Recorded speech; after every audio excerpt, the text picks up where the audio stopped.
आप सब लोग को दिल से हार्दिक शुभकामनाएं। आज के इस क्लास में हम लोग पढ़ने जा रहे हैं आव्यूह का प्रकार। इसके पीछे वाले वीडियो में चैप्टर 3.1 का पूरा चैप्टर आप लोग का ख़त्म कर दिए थे और आज के इस क्लास में पढ़ाएंगे आव्यूह का प्रकार। जितना भी आव्यूह का प्रकार है आज के वीडियो में एकदम ख़त्म हो जाएगा, तो शुरू से अंत तक देखिएगा। मेरे प्यारे स्टूडेंट जो हमसे नए बच्चे पढ़ रहे हैं, इस वीडियो को सबसे पहले अपने सभी दोस्तों के पास शेयर कर दीजिएगा। जो नए बच्चे होंगे इस चैनल को सब्सक्राइब कर लीजिएगा। सबसे पहले आप लोग को बता देते हैं कि बिहार के जितने भी बच्चे हैं A to Z बच्चा, बिहार के जितने भी बच्चे जिस जिला में पढ़ रहे हैं, ऑफलाइन क्लास को एकदम बिल्कुल छोड़ दीजिए, आ जाइए ऑनलाइन के दुनिया में। आप लोग को A to Z चैप्टर शुरू से अंत तक पढ़ाएंगे। बस अपडेट रहिएगा, वीडियो के साथ बने रहिएगा और लाइन बाय लाइन वीडियो को देखिएगा। एकदम लास्ट में आप लोग को एकदम शुरू से अंत तक ले जाके ख़त्म कर देंगे। और जो आरा में पढ़ने वाले हैं, जो आरा के अगल बगल, वो ऑफलाइन क्लास आके ज्वाइन कर सकते हैं। बाकी भोजपुर से अलग जितना भी जिला है, माने पूरे बिहार के बच्चों को बता रहे हैं कि आप लोग से यही विनम्र निवेदन रहेगा कि आप इस पढ़ाई को जरूर कंपैरिजन कीजिएगा। अगर वहाँ के पढ़ाई से हमारा पढ़ाई अगर बेस्ट लगा तो ऑफलाइन को छोड़िए और सीधे ऑनलाइन के दुनिया में आइए। तो चलिए शुरू करते हैं एकदम शुरू से। आज हम लोग का जो टॉपिक है एनसीईआरटी से चालू करेंगे। आज का हम लोग का जो टॉपिक है आव्यूह का प्रकार। तो हेडिंग दीजिएगा आव्यूह का प्रकार। आज के इस वीडियो में यही हम लोग पढ़ने वाले हैं आव्यूह का प्रकार। इंग्लिश में कहते हैं types of matrix. Types of matrix. मेरे प्यारे स्टूडेंट, इस वीडियो में आप लोग को जितना भी आव्यूह का प्रकार है शुरू से अंत तक बताएंगे। इस पूरे वीडियो में एकदम सारा का सारा A to Z खत्म कर देंगे। तो पूरा ध्यान से देखिएगा आव्यूह का प्रकार कौन कौन है। जो बच्चे आज अगर जुड़े होंगे तो आप लोग को बता देते कि thumbnail per day 1, day 2, day 3 करके आप लोग को पढ़ाए हैं क्लास। शुरू से जाके देखिएगा, इतना बेहतरीन, इतना मजा आएगा कि आप सोचने पर मजबूर हो जाइएगा कि इतना आसान मैथ होता है। तो एकदम जाके शुरू से देखिएगा। और चलिए आज के क्लास में इसको फॉलो करते हैं। सबसे पहले आप लोग को बता देते हैं कि आव्यूह का प्रकार जो होता है कई प्रकार का होता है। ठीक है, ये बंधन नहीं है कि आव्यूह का प्रकार 5 प्रकार का होता है या 3 प्रकार का होता है या 4 प्रकार का होता है। आव्यूह का प्रकार बंधन से एकदम मुक्त है, मतलब कि आव्यूह कई प्रकार के होते हैं। तो पहला जो आव्यूह का प्रकार है वो आप लोग का है पंक्ति आव्यूह। पहला जो है पंक्ति आव्यूह। पहला जो आव्यूह है पंक्ति आव्यूह। इसको इंग्लिश में कहते हैं रो मैट्रिक्स। रो मैट्रिक्स, पंक्ति आव्यूह। ठीक है, अब देखिए इसका जो परिभाषा है पंक्ति आव्यूह का, तो पंक्ति आव्यूह सबसे पहले हम लोग जानेंगे कि पंक्ति आव्यूह किसको कहते हैं, क्या होता है पंक्ति आव्यूह। तो देखिएगा, सबसे पहले डिफिनीशन लिख देते हैं। वैसे आव्यूह, वैसे आव्यूह, वैसे आव्यूह जिसमें जिसमें जिसमें सिर्फ व सिर्फ सिर्फ व सिर्फ सिर्फ व सिर्फ एक पंक्ति हो, एक पंक्ति हो, उसे उसे पंक्ति आव्यूह कहते हैं। उसे पंक्ति आव्यूह कहते हैं। उसे पंक्ति आव्यूह कहते हैं। ध्यान दीजिएगा बाबू, इस तरह जो आप लोग को दिखाई देगा लाइन, इस तरह का जो लाइन दिखाई देगा इसको हम लोग कहेंगे पंक्ति आव्यूह। और जो इस तरह का लाइन दिखाई देगा इसको हम लोग कहेंगे स्तंभ। तो इसको हम लोग जो सिंबल दिखाई दे रहा है इसको अब हम लोग कहेंगे पंक्ति, और इसको हम लोग कहेंगे स्तंभ। तो ध्यान देने वाली चीज है कि वैसे अवयव जिसमें सिर्फ व सिर्फ एक पंक्ति हो, सिर्फ और सिर्फ एक पंक्ति होना चाहिए, दो गो नहीं। तो इस प्रकार का जो अवयव दिखाई देगा सिर्फ एक पंक्ति वाला, तो उसी को हम लोग कहते हैं पंक्ति अवयव। तो देखिए एग्जाम्पल में किसको कहते हैं, ध्यान तो देखिएगा। एग्जाम्पल, ए बराबर 2 4 6, ध्यान तो देखिएगा।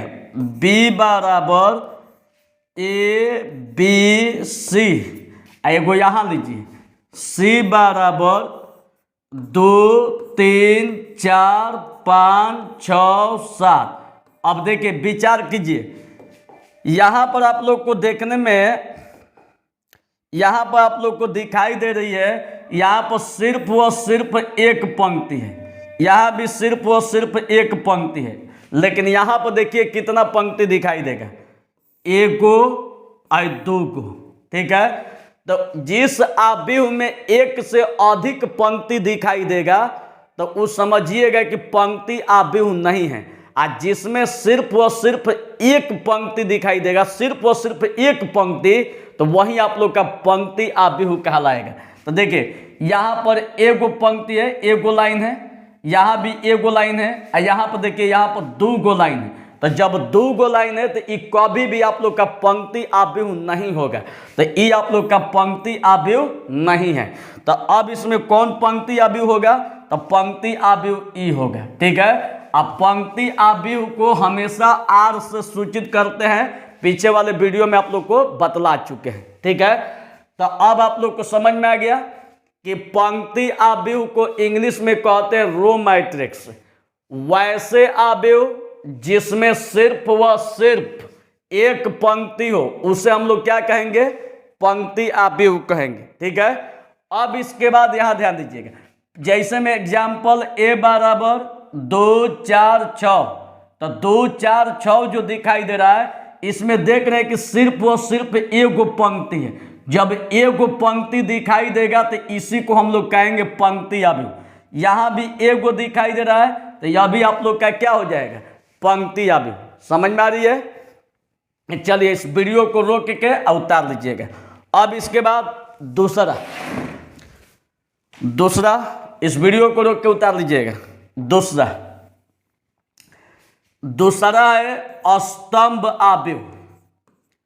स्तंभ अवयव इसको कहते हैं कॉलम मैट्रिक्स। स्तंभ अवयव। अब देखिए, अब हम लोग समझेंगे कि स्तंभ अवयव किसको कहते हैं, क्या होता है स्तंभ अवयव। तो देखिए सबसे पहले आप लोग को बता देते कि पंक्ति अवयव में जैसे बतलाए हैं कि सिर्फ व सिर्फ एक पंक्ति हो उसी को हम लोग पंक्ति अवयव कहते हैं, उसी तरह इसमें भी स्तंभ अवयव में भी सिर्फ व सिर्फ एक स्तंभ होगा।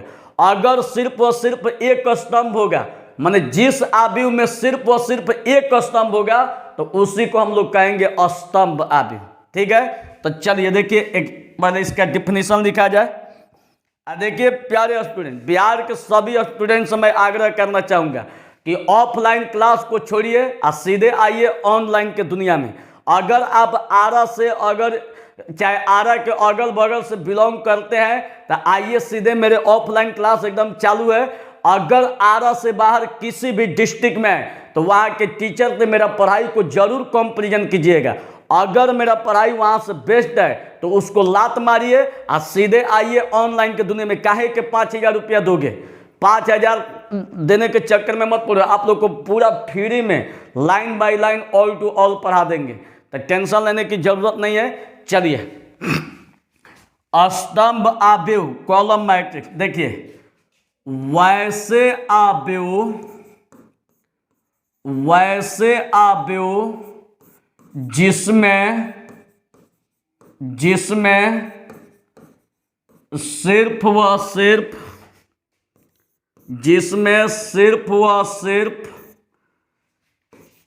एक स्तंभ हो एक स्तंभ हो उसे स्तंभ आव्यूह कहते हैं, उसे स्तंभ आव्यूह कहते हैं। ठीक है। अब देखिए इसका एग्जाम्पल, ध्यान तो देखिएगा बाबू, इसका एग्जाम्पल ए बराबर 2 4 6, एक इस पर विचार कीजिए, एक इस पर विचार कीजिए। ए बराबर 2 4 6 8 9 10, अभी दोनों पर विचार कीजिए। अगर पूरा ध्यान तो देखिएगा तो देखिए इसमें सिर्फ और सिर्फ कितना स्तंभ है, एगो। ध्यान तो बाबू देखिएगा, इसमें अगर देखिएगा तो सिर्फ और सिर्फ एगो स्तंभ है। इसमें कितना स्तंभ है, एगो दूगो। ठीक है। तो जिसमें एक से अधिक स्तंभ रहेगा तो वो कभी भी आपका स्तंभ आव्यूह नहीं होगा, और जिसमें सिर्फ और सिर्फ एक स्तंभ होगा तो वो आप लोग का स्तंभ आव्यूह होगा। तो यहाँ पर हम क्या देख रहे हैं, एगो स्तंभ है, एगो लाइन है, तो ये आप लोग का स्तंभ आव्यूह है। यहाँ पर 2 गो लाइन दिखाई दे रहा है, तो एक से अधिक है, तो जब एक से अधिक रहेगा तो कभी भी स्तंभ आव्यूह नहीं होगा। अब वैसे भी देखिए थ्योरी में लिखवाए हैं कि वैसे आव्यूह जिसमें सिर्फ व सिर्फ एक स्तंभ, उसे हम लोग क्या कहते हैं, स्तंभ आव्यूह कहते हैं। तो हम आप लोग से आशा करते हैं कि स्तंभ आव्यूह समझ में आ गया होगा। एक और देखिए बी बराबर ए बी सी। ठीक है। इसमें भी देखिएगा तो एगो स्तंभ, देख लीजिए एगो स्तंभ। तो कहने का मतलब है कि जिसमें सिर्फ और सिर्फ एक स्तंभ रहेगा तो इस आव्यूह को हम लोग कहेंगे स्तंभ आव्यूह। समझ में आ गई। चलिए अब इसके बाद इसको रोक के उतार लीजिए। अब अगला थ्योरी, अगला आव्यूह देखिएगा। अब इसके बाद अगला तीसरा, अब देखिएगा बच्चा तीसरा है आप लोग का वर्ग आव्यूह। जो तीसरा प्रकार है वर्ग आव्यूह, तो देखिएगा वर्ग आव्यूह इंग्लिश में कहते हैं स्क्वायर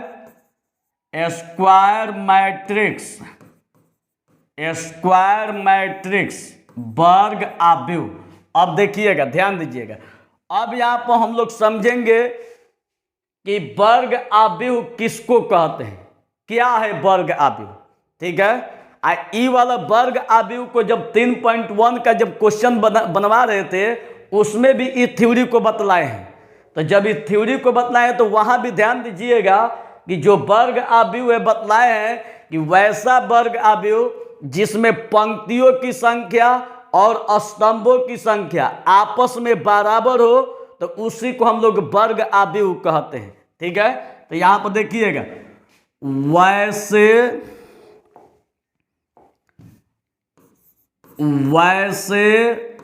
वर्ग आव्यूह जिसमें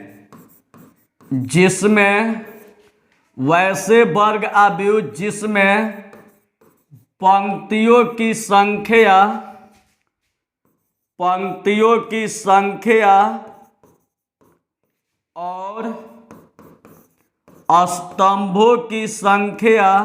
और स्तंभों की संख्या आपस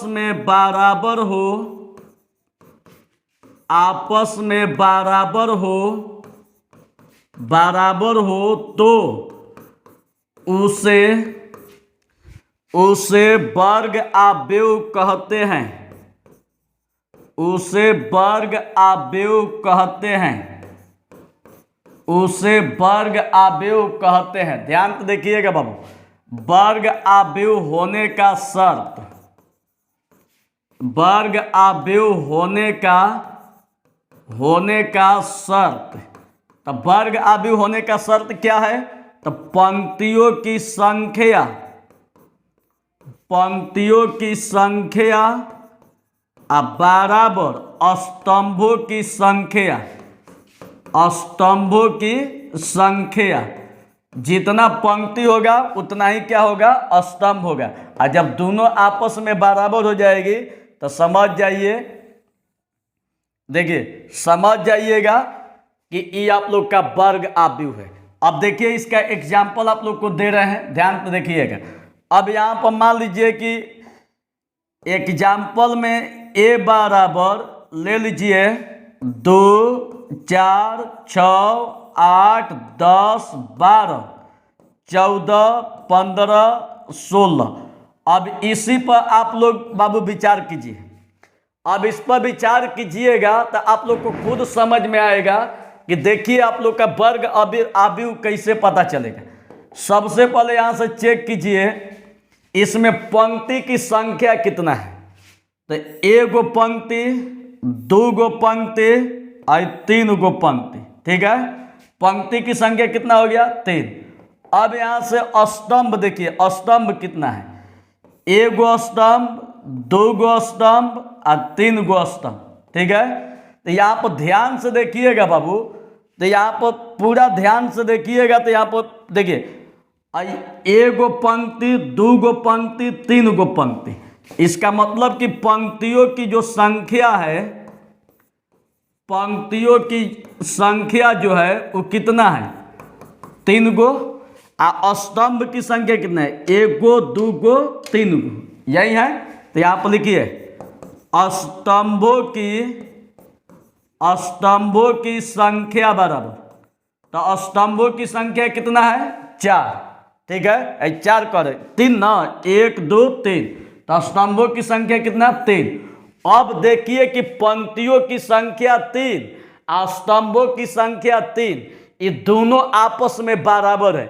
और जब दोनों आपस में बराबर है तो इसका मतलब है कि यह वर्ग आव्यूह है। वर्ग आव्यूह का डिफिनीशन क्या दिया गया है, क्या दिया गया है कि वैसे वर्ग आव्यूह जिसमें पंक्तियों की संख्या और स्तंभों की संख्या आपस में बराबर, ठीक है। मतलब कि पंक्ति और स्तंभ जब दोनों आपस में बराबर रहेगा तो इसको हम लोग कहेंगे क्या चीज, वर्ग आव्यूह कहेंगे।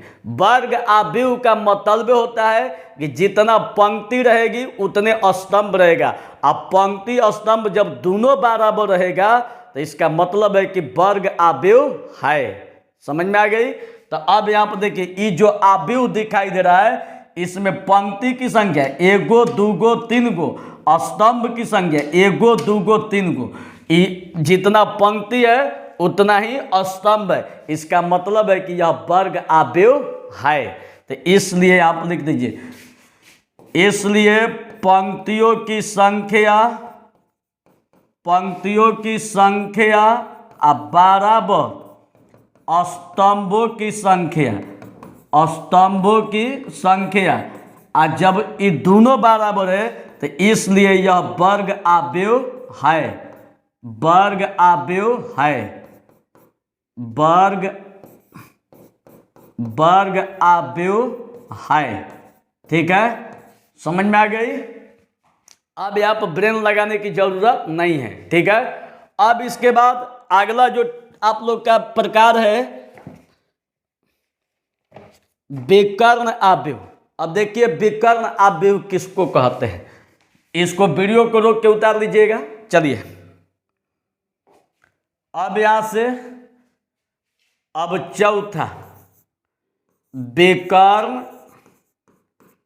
विकर्ण आव्यूह। विकर्ण आव्यूह इंग्लिश में कहते हैं डायगोनल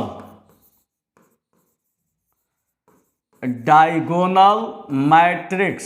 अब देखिएगा बच्चा, डायगोनल मैट्रिक्स, ध्यान तो देखिएगा। विकर्ण आव्यूह डायगोनल मैट्रिक्स। सबसे पहले आप लोग को बता देते हैं कि कोई भी आकृति, जिसे देखिए मान लीजिए कि यही आप लोग का वर्ग है, ठीक है, वर्ग। आपसे पूछा जाए कि इसमें विकर्ण कौन है, तो आप तो विकर्ण इसी को बताइएगा, यही सर विकर्ण है, ठीक है। एगो विकर्ण ऐसे भी होता है, तो एगो विकर्ण ऐसे होता है, तो इस विकर्ण पर ध्यान नहीं देना है, ठीक है। इस विकर्ण पर ध्यान नहीं देना, सिर्फ इस विकर्ण पर ध्यान देना है।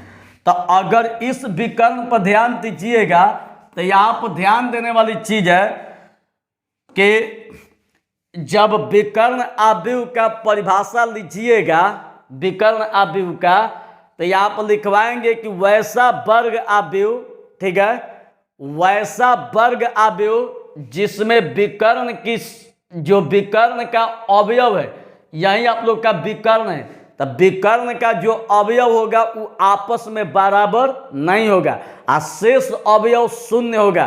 तो इस प्रकार के आव्यूह को हम लोग कहते हैं विकर्ण आव्यूह। तो ध्यान देने वाली चीज देखिएगा, पहले हम आप लोग को परिभाषा को लिखते हैं। देखिए, सबसे पहले परिभाषा,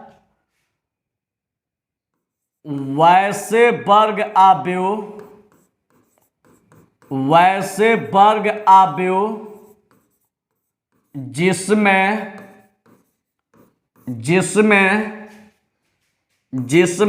विकर्ण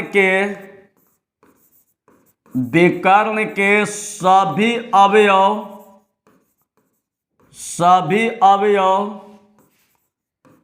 आपस में बराबर न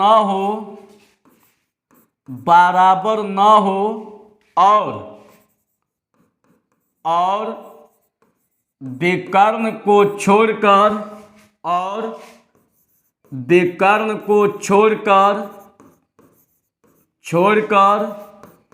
शेष अवयव शून्य हो, उसे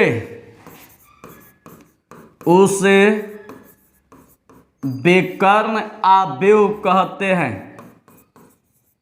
विकर्ण आव्यूह कहते। देखिएगा, ये आप लोग का डिफिनीशन हो गया। अब इसका एग्जाम्पल बाबू ध्यान तो देखिएगा, इसका एग्जाम्पल देखिए। एग्जाम्पल, ए बराबर 2 0 0 0 5 0 0 0 9। ध्यान तो देखिएगा, एगो ई हो गया और एगो यहाँ पर देखिए बी बराबर, ठीक है, बी बराबर 0 जाए 2 0 0 0 2 0 0 0 2। अब दोनों पर विचार कीजिएगा, ध्यान तो देखिएगा, दोनों पर विचार। अगर इसमें देखिएगा पहिलका एग्जाम्पल में, तो ये जो विकर्ण आप लोग को जो दिखाई दे रही है, देखिए हम लिखवाए कि वैसे वर्ग आव्यूह, ठीक है, वैसे वर्ग आव्यूह जिसमें विकर्ण के सभी अवयव आपस में बराबर न हो। तो पहले तो देखिए कि वर्ग आव्यूह है कि नहीं है, ठीक है। तो देखिएगा, एक गो पंक्ति, 2 गो पंक्ति, 3 गो पंक्ति, पंक्ति की संख्या 3, 1 गो स्तंभ, 2 गो स्तंभ, 3 गो स्तंभ, स्तंभों की संख्या 3। तो जब पंक्ति स्तंभ दोनों आपस में बराबर रहेगा तो इसका मतलब है कि वर्ग आव्यूह है।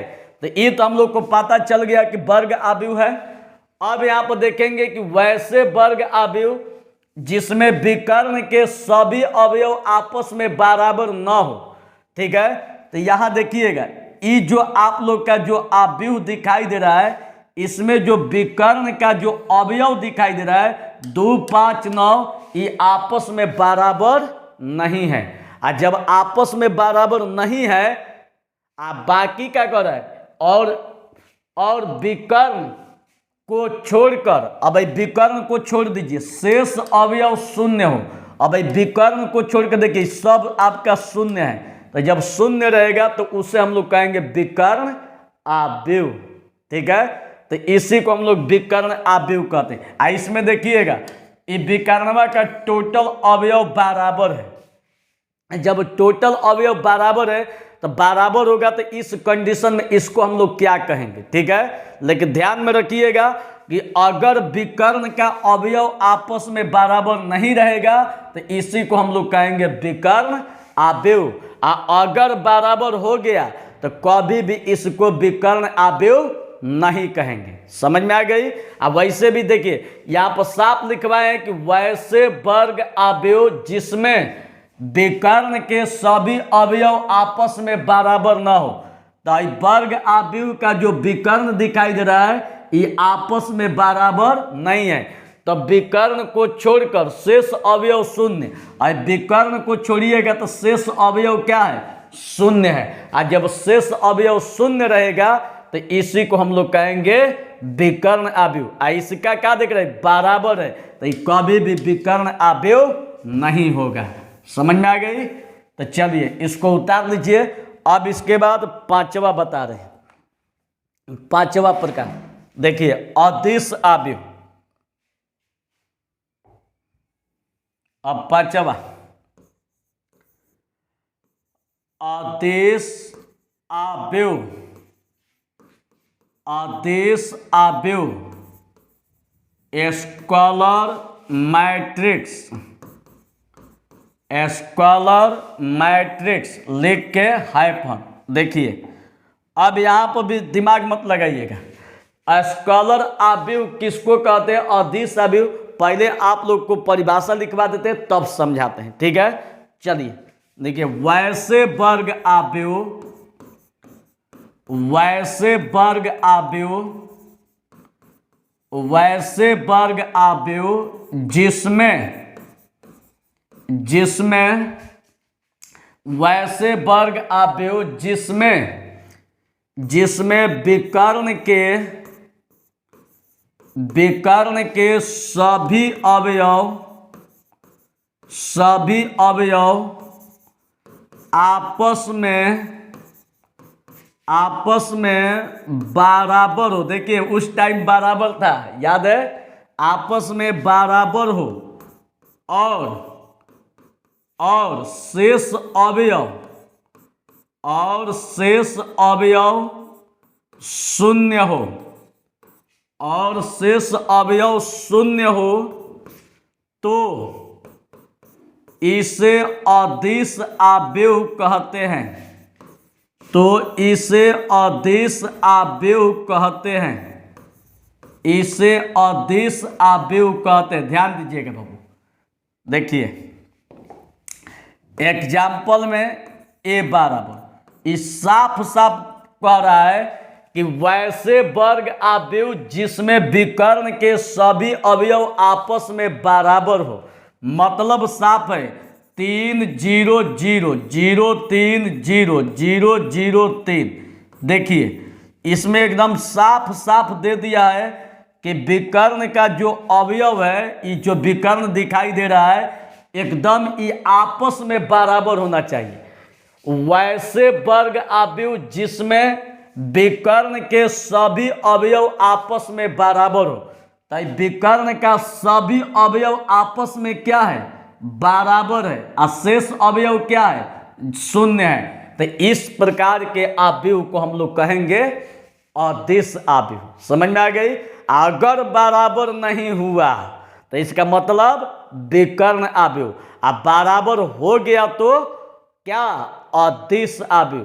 लेकिन एक को छोड़कर, हाँ एक नहीं होना चाहिए। अब आप लोग के मन में जरूर क्वेश्चन आ गया होगा, क्या है एक बार कहाँ गया, एक को छोड़कर अगर मान लीजिए कि 3 के जगह पर 1 1 आ जाए तो क्या होगा। ठीक है, अब इसका भी लॉजिक बताते हैं, लेकिन ध्यान में रखिएगा कि 1 को छोड़ के 5 5 हो जाए, 6 6 हो जाए, 7 7 हो जाए, 8 8 हो जाए, कुछ हो जाए, ये आपका अदिश आव्यूह। अगर बराबर नहीं हुआ तब विकर्ण आव्यूह। ठीक है, चलिए अगर 1 होगा तो क्या होगा, अगला थ्योरी। अब 6, ध्यान तो देखिएगा बाबू। अब 6 में अगला आप लोग का प्रकार है तत्समक आव्यूह। तत्समक आव्यूह, तत्समक आव्यूह इंग्लिश में कहते हैं identity, identity matrix, identity matrix तत्समक आव्यूह। देखिएगा वैसे वर्ग आव्यूह, वैसे वर्ग आव्यूह, वैसे वर्ग आव्यूह जिसमें जिसमें विकर्ण के सभी अवयव सिर्फ व सिर्फ एक हो, सिर्फ व सिर्फ एक हो, और शेष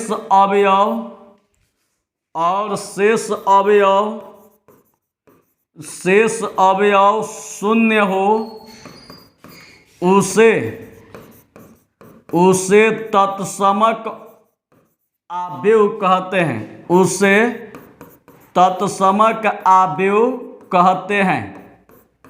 उसे तत्समक आव्यूह कहते हैं। पैराग्राफ चेंज करके लिखिए। इसे आई द्वारा सूचित किया जाता है। इसे आई द्वारा सूचित किया जाता है। अब देखिएगा बाबू, इतना तो हम लोग को क्लियर समझ में आ गया कि वैसे वर्ग आव्यूह जिसमें विकर्ण के सभी अवयव सिर्फ व सिर्फ कितना होना चाहिए, 1 होना चाहिए। जब 1 होगा तो इसी को, और शेष अवयव क्या होना चाहिए, 0। तो इसी को हम लोग कहेंगे तत्समक आव्यूह। और इसे का से सूचित किया जाएगा, आई द्वारा सूचित किया जाएगा। तो जब आई द्वारा सूचित किया जाएगा तो अब देखिए बच्चा, एग्जाम्पल में ए बराबर, ध्यान तो देखिएगा, 1 0 0 0 1 0 0 0 1। ठीक है। अब यहाँ पर हम लोग साफ दिख रहा है कि जो विकर्ण का अवयव सिर्फ व सिर्फ कितना है, 1 है, बाकी क्या है, 0 है।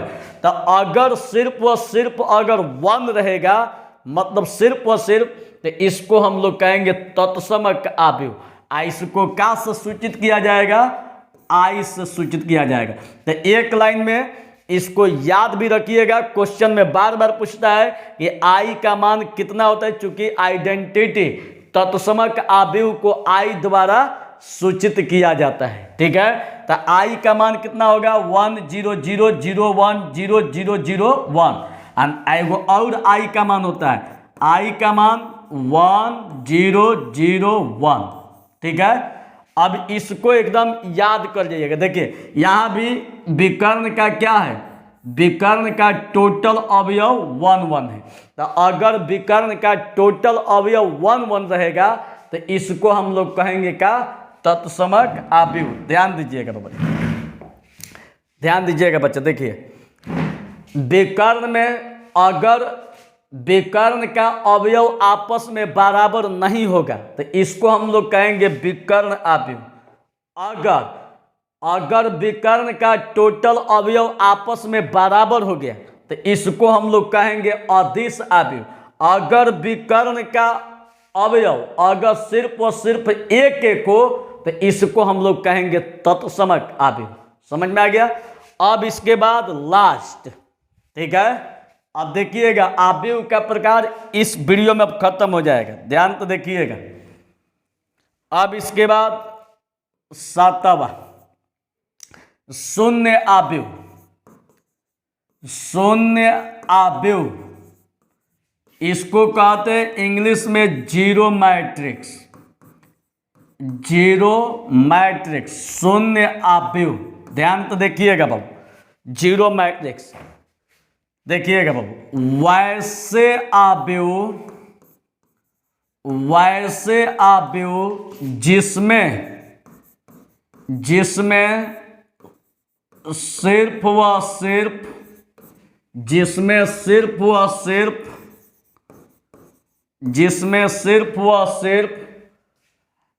वैसे वर्ग आव्यूह कर दीजिए। वैसे वर्ग आव्यूह जिसमें सिर्फ व सिर्फ सभी